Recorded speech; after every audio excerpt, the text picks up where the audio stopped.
C'est avec plaisir, naturellement, que je me présente devant votre auguste Assemblée pour présenter le bilan des actions des organes de l'Union au titre de l'année 2025.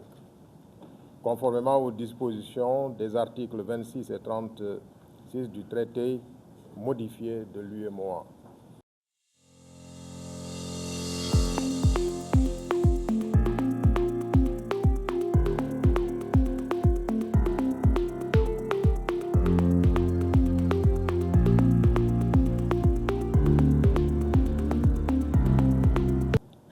Je tiens à saluer très respectueusement son Excellence le général d'armée Assimi Goïta, président de la transition, chef d'État de la République du Mali.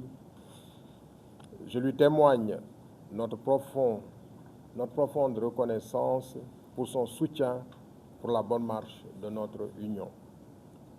J'adresse mes vifs remerciements au gouvernement et au peuple frère du Mali pour l'accueil chaleureux qu'il nous réserve à chaque fois que nous séjournons à Bamako.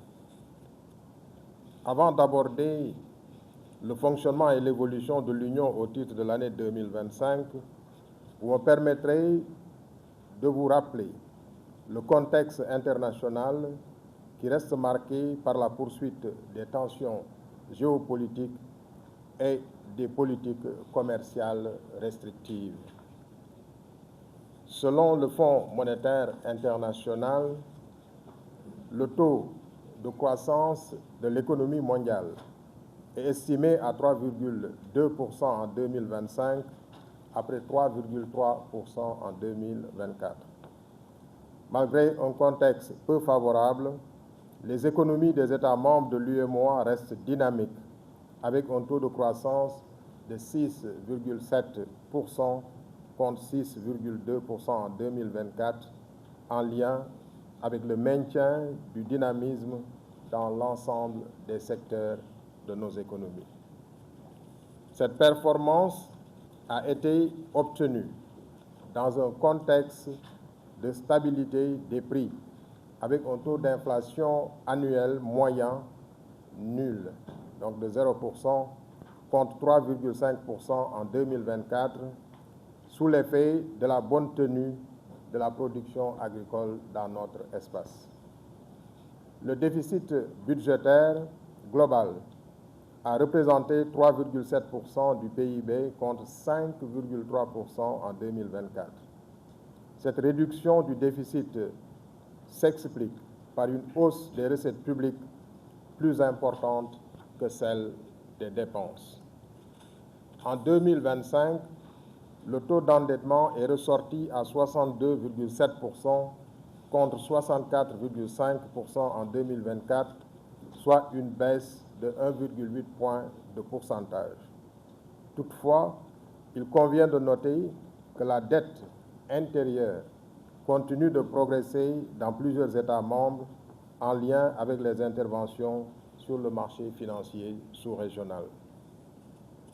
Concernant les échanges extérieurs de notre Union, le solde global de la balance des paiements a enregistré une amélioration en lien notamment avec la réduction du déficit du compte courant de 3,5 points de pourcentage pour ressortir à 2,2% du PIB en 2025. La situation monétaire de l'Union à fin décembre 2025, comparée à celle à fin décembre 2024, est caractérisée par un accroissement du rythme de progression de la masse monétaire de 11,6%. C'est dans ce contexte économique que les organes de l'UEMOA ont conduit les chantiers communautaires en 2025, conformément à leur mission et aux orientations de la conférence des chefs d'État et de gouvernement. Excellence, Monsieur le Président de la Commission, c'est pour nous, membres du comité interparlementaire de l'UEMOA, un plaisir renouvelé et un honneur de vous recevoir chaque année au cours de notre première session ordinaire pour nous présenter le rapport annuel de l'année précédente sur le fonctionnement et l'évolution de l'Union. Cette activité, qui est devenue désormais une tradition, s'inscrit en droite ligne de notre volonté commune de toujours innover en matière de bonnes pratiques institutionnelles. Elle nous offre en effet l'opportunité de passer en revue l'état de santé de l'Union et de nous projeter solidairement sur les perspectives pertinentes du moment.